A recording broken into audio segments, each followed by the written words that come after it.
Praise the lord ಪ್ರಿಯರೇ, ದೇವರ ಅತಿ ಪರಿಶುದ್ಧವಾದ ನಾಮಕ್ಕೆ ಸ್ತೋತ್ರವಾಗಲಿ.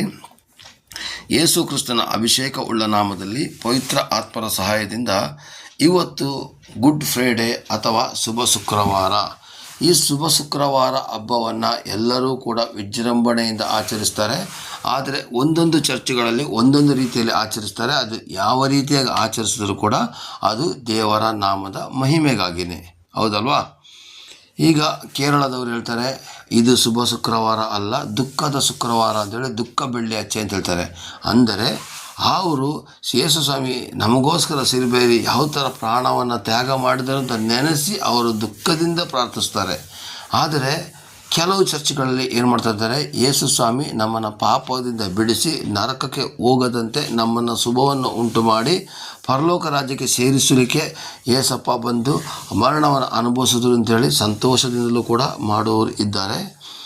ನಾನು ಹೇಳೋದೇನೆಂದರೆ ಪ್ರಿಯರೇ, ಯಾವ ಥರನಾದರೂ ಶುಭ ಶುಕ್ರವಾರ ಅಥವಾ ಗುಡ್ ಫ್ರೈಡೇನ ಆಚರಿಸಿದರೂ ಕೂಡ ಅದೆಲ್ಲವೂ ಕೂಡ ದೇವರ ನಾಮದ ಮಹಿಮೆಗಾಗಿ, ಅದಂತೂ ನಿಜ. ಇವತ್ತು ಶುಭ ಶುಕ್ರವಾರವನ್ನು ಆಚರಿಸುವವರು ಯಾವ ರೀತಿಯಾಗಿ ಇರಬೇಕು ಅಂತ ಹೇಳೋದ್ರ ಬಗ್ಗೆ ತಿಳಿಯೋದಾದರೆ ಪ್ರಿಯರೇ, ಇವತ್ತು ನಾನೊಬ್ಬ ಕ್ರೈಸ್ತ, ಹುಟ್ಟು ಕ್ರೈಸ್ತ, ನಿಮಗೇನು ಗೊತ್ತು ಅಂತ ಇವತ್ತು ತುಂಬ ಜನಗಳು ಬೇರೆ ಪಂಗಡದಿಂದ ಕ್ರಿಸ್ತನನ್ನು ಅನುಸರಿಸುವವರನ್ನು ಕಿಂಡಲ್ ಮಾಡ್ತಾರೆ. ನಾನು ಹೇಳ್ತಾ ಇರೋದೇನಂತಂದರೆ ಪ್ರಿಯರೇ, ಹುಟ್ಟು ಕ್ರೈಸ್ತನಾಗಿದ್ದಂತಹ ಮಾತ್ರಕ್ಕೆ ಅವನು ಕ್ರಿಸ್ತನವನಲ್ಲ. ನಾನು 10 ವರ್ಷದಿಂದ ಕ್ರಿಸ್ತನವನು, ನಾನು 20 ವರ್ಷದಿಂದ ರಕ್ಷಣೆ ಹೊಂದ್ಕೊಂಡಿದ್ದೇನೆ ಅಂತ ಹೇಳಿದ್ರೆ ಸಾಲೋದಿಲ್ಲ. ನಾವು ದೇವರ ಮೇಲೆ ಭಯಭಕ್ತಿಯಿಂದ ನಾವು ಈ ಹಬ್ಬವನ್ನು ಆಚರಿಸಬೇಕು. ಮತ್ತು ಈ ಗುಡ್ ಫ್ರೈಡೇ ಅಥವಾ ಯೇಸು ಕ್ರಿಸ್ತನನ್ನು ಸಿಲುಬೆಗೆ ಹಾಕಿದ ಈ ಹಬ್ಬದ ಗೂಢಾರ್ಥ ಏನು ಅಂತ ತಿಳ್ಕೋಬೇಕು. ನಮ್ಮ ಪಾಪಕ್ಕೋಸ್ಕರ, ನಮ್ಮ ಶಾಪಕ್ಕೋಸ್ಕರ ಯೇಸು ಸ್ವಾಮಿ ಅಂದು ಕಲ್ವಾರಿ ಸಿಲುಬೆಯಲ್ಲಿ ಮರಣವನ್ನು ಅನುಭವಿಸಿದ ಮೇಲೆ ನಾನು ಇನ್ನು ಪಾಪ ಮಾಡಲೇಬಾರದು ಅಂತ ಹೇಳೋಂಥ ಭಾವನೆಯೊಂದಿಗೆ ಯಾರು ಈ ಹಬ್ಬವನ್ನು ಆಚರಿಸುತ್ತಾರೋ ಅವರಿಗೆ ಇದು ನಿಜವಾದಂಥ ಒಂದು ಶುಭ ಶುಕ್ರವಾರ. ಇನ್ನೂ ಪಾಪದಲ್ಲೇ ಜೀವಿಸಿ ಪಾಪದ ಜೀವನವನ್ನು ನಡೆಸುತ್ತಾ ನಾನು ಇವತ್ತು ಗುಡ್ ಫ್ರೈಡೇ ಹಬ್ಬ ಆಚರಿಸ್ತಾ ಇದ್ದೀನಿ ಅಂತೇಳಿ ಆಲಯಕ್ಕೆ ಹೋಗಿ ಆರಾಧನೆ ಮಾಡಿ ಮನೆಯಲ್ಲಿ ವಿಜೃಂಭಣೆಯಿಂದ ಇದ್ದರೆ ಅದು ಶುಭ ಶುಕ್ರವಾರ ಅಲ್ಲ ಪ್ರಿಯರೇ. ಶುಭ ಶುಕ್ರವಾರ ಅಂತಂದರೆ ಏನು?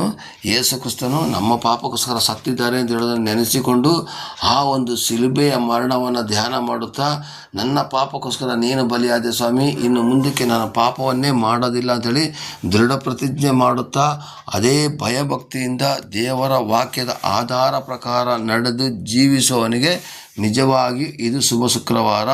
ತಪ್ಪಾಗಿ ನಡೆದವನಿಗೆ ಇದು ಅಶುಭ ಶುಕ್ರವಾರ ಅಥವಾ ಪ್ರಯೋಜನ ಇಲ್ಲದ ಶುಕ್ರವಾರ ಆಗಿ ಮಾರ್ಪಡ್ತದೆ ಪ್ರಿಯರೇ. ಇದು ಗುಡ್ ಫ್ರೈಡೇ ಅಲ್ಲ, ತಪ್ಪಾಗಿ ನಡೆಯೋರ ಪಾಲಿಗೆ ಅದು ಬ್ಯಾಡ್ ಫ್ರೈಡೇ ಆಗಿರ್ತದೆ ಅಂತ ನಾನು ಹೇಳಲಿಕ್ಕೆ ಬಯಸ್ತೀನಿ ಪ್ರಿಯರೇ.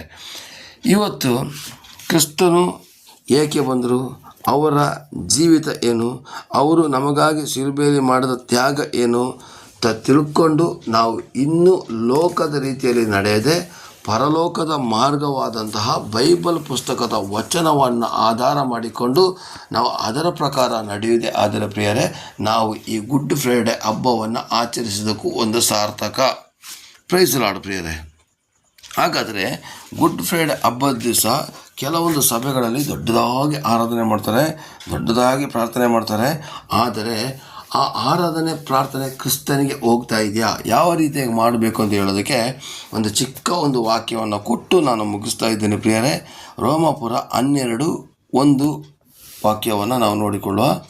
ಆದುದರಿಂದ ಸಹೋದರರೇ, ದೇವರ ಕನಿಕರವನ್ನು ನಿಮ್ಮ ನೆನಪಿಗೆ ತಂದು ನಿಮ್ಮನ್ನು ಬೇಡಿಕೊಳ್ಳುವುದೇನೆಂದರೆ, ನೀವು ನಿಮ್ಮ ನಿಮ್ಮ ದೇಹಗಳನ್ನು ದೇವರಿಗೆ ಮೀಸಲಾಗಿಯೂ ಮೆಚ್ಚುಗೆಯಾಗಿಯೂ ಇರುವ ಸಜೀವ ಯಜ್ಞವಾಗಿ ಅರ್ಪಿಸಿರಿ, ಇದೇ ನಿಮ್ಮ ವಿವೇಕಪೂರ್ವಕವಾದ ಆರಾಧನೆಯು.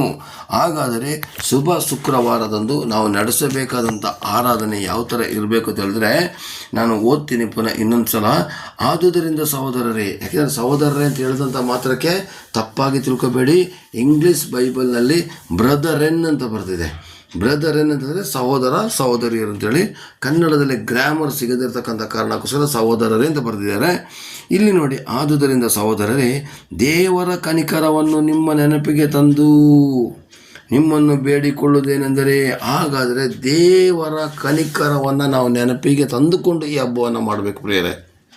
ಅಂದರೆ ತಂದೆಯಾದ ದೇವರು ಒಬ್ಬನೇ ಮಗನಾದ ಯೇಸು ಕ್ರಿಸ್ತನನ್ನು ಕಳಿಸಿಕೊಡಬೇಕಾದ್ರೆ ಎಷ್ಟು ದುಃಖದಿಂದ ಕಳಿಸಿರ್ಬೋದು. ಆ ಶಿಲುಬೆಯ ಮರಣವನ್ನು ಅನುಭವಿಸುವಾಗ ಅಪ್ಪನ ಹೃದಯ ಯಾವ ಥರ ಆಗಿರ್ಬೋದು ಯೋಚನೆ ಮಾಡಿ ಪ್ರಿಯರೇ. ಯೇಸು ಸ್ವಾಮಿ ಆ ಒಂದು ಶಿಲುಬೆಯಲ್ಲಿ ಆ ಒಂದು ಮೊಳೆಗಳ ಪೆಟ್ಟು, ಆ ಕೊರಡೆ ಏಟುಗಳ ಪೆಟ್ಟು, ಆ ಬಿಸಿಲಿನಲ್ಲಿ ಬೆಳಿಗ್ಗೆ 9ರಿಂದ 3 ಗಂಟೆಯವರೆಗೆ ನೇತಾಡುವಾಗ ಆ ರಕ್ತ ಎಲ್ಲ ಎಪ್ಪು ಕಟ್ಟಿ ಆ ಒಂದು ಕಲ್ಲಿನ ರೀತಿ ಆಗಿರ್ತದೆ. ಈಗ ನಮ್ಮ ಕೈಗೆ ಒಂದು ಚಿಕ್ಕ ಗಾಯ ಆದರೆ ರಕ್ತ ಎಪ್ಪು ಕಟ್ಟಿದಾಗ ಒಂಥರ ಕಲ್ಲಿನ ರೀತಿ ಇರ್ತಲ್ಲ, ಆ ಥರ ಆಗಿರ್ಬೋದು.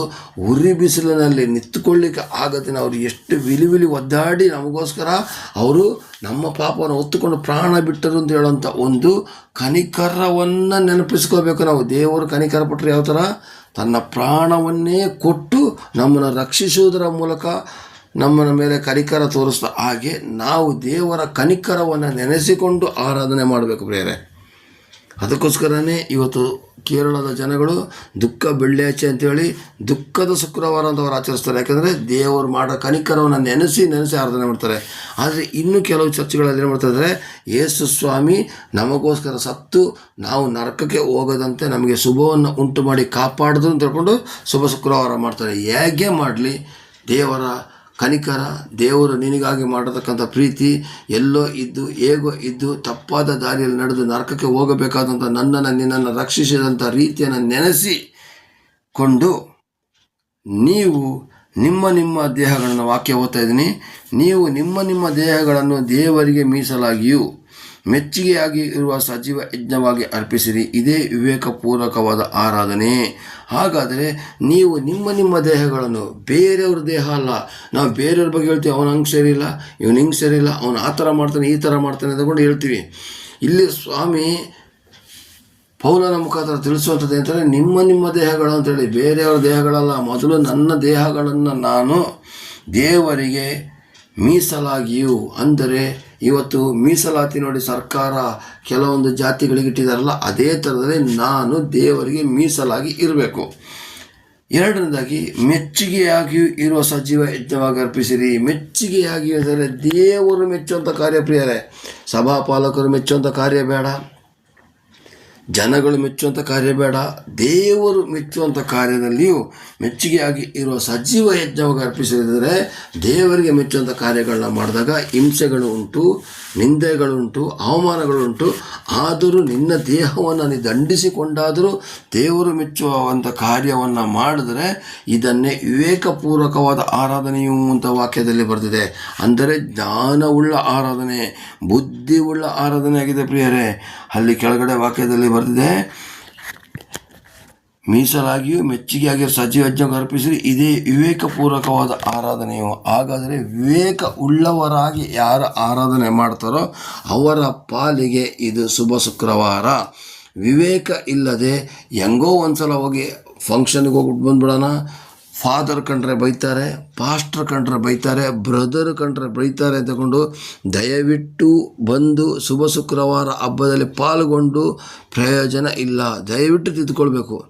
ನಾವು ಅಕಸ್ಮಾತ್ ನಾವು ಕ್ರಿಸ್ತನ ಬಳಿಗೆ ಬಂದಿದ್ದೀವಿ, ಕ್ರಿಸ್ತನನ್ನು ಆರಾಧಿಸ್ತಿದ್ದೀವಿ, ಸತ್ಯವನ್ನು ಗೊತ್ತಿದ್ದು ಕೂಡ ನಾವು ಇನ್ನು ಪಾಪದಲ್ಲಿ ಇರೋದಾದರೆ ಯೇಸು ಕ್ರಿಸ್ತನನ್ನು ಪುನಃ ನಾವು ಶಿಲುಬೆಗೆ ಹಾಕಿ ಮೊಳೆ ಹೊಡೆದಾಗೆ ಪ್ರಿಯರೇ. ನೀನು ಒಂದು ಪಾಪವನ್ನು ಮಾಡಿದಾಗ ಒಂದು ಪೆಟ್ಟು ಕೊಡ್ತಾ ಇದೆ ಅಂತ ಅರ್ಥ. ಹಾಗಾದರೆ ಎಷ್ಟೊಂದು ದುಃಖ ಅಲ್ಲ ಪ್ರಿಯರೇ. ನಮ್ಮ ಪಾಪಕ್ಕೋಸ್ಕರ ಅವರು ಸತ್ತಿರಬೇಕಾದ್ರೆ ಅವರು ಮಾಡಿರ್ತಕ್ಕಂತಹ ಕನಿಕರವನ್ನು ನೆನೆಸಿಕೊಂಡು ನಾವು ಶುಭ ಶುಕ್ರವಾರನ ಅದ್ಧೂರಿಯಾಗಿ ಆಚರಿಸಿದಲ್ಲದೇ ಮುಂದಿನ ದಿನಮಾನಗಳಲ್ಲೂ ಕೂಡ ಯೇಸು ಕ್ರಿಸ್ತನು ಏಕೆ ಸತ್ರು, ಯಾವ ಕಾರಣಕ್ಕೆ ಸತ್ರು, ಮತ್ತು ಅವರು ಸತ್ತು ಎದ್ದು ಬಂದರು, ಅದಕ್ಕೆ ಇರ್ತಕ್ಕಂಥ ಆಧಾರದ ವಾಕ್ಯಗಳ ಸಮೇತ ಇತರ ಜನಗಳಿಗೆ ಸುವಾರ್ತೆಯನ್ನು ಸಾರುತ್ತಾ ದೇವರ ನಾಮವನ್ನು ಮಹಿಮೆಪಡಿಸೋಣ ಪ್ರಿಯರೇ. ಶುಭ ಶುಕ್ರವಾರ ಮಾಡಿಕೊಂಡು ಹೋಗೋದು ಮಾತ್ರ ಅಲ್ಲ, ಅದರಿಂದ ಬಂದಿರತಕ್ಕಂತಹ ಫಲಗಳನ್ನು ಇತರ ಜನಗಳಿಗೂ ಹಂಚಿ ಅನ್ಯ ಜನಗಳನ್ನ ಕೂಡ ರಕ್ಷಣೆ ಹೊಂದಿಸಿ ದೇವರ ರಾಜ್ಯವನ್ನು ಮಹಿಮೆಪಡಿಸೋ ಪ್ರಿಯರೇ. ದೇವರು ನಿಮ್ಮನ್ನು ಆಶೀರ್ವದಿಸಲಿ. ಎಲ್ಲರಿಗೂ ಗುಡ್ ಫ್ರೈಡೆ ಹಬ್ಬದ ಶುಭಾಶಯಗಳು. ದೇವರು ನಿಮ್ಮನ್ನು ಕೃಪೆಯಿಂದ ನಡೆಸಲಿ. ಆಮೀನ್, ಆಮೀನ್, ಆಮೀನ್. Praise the lord.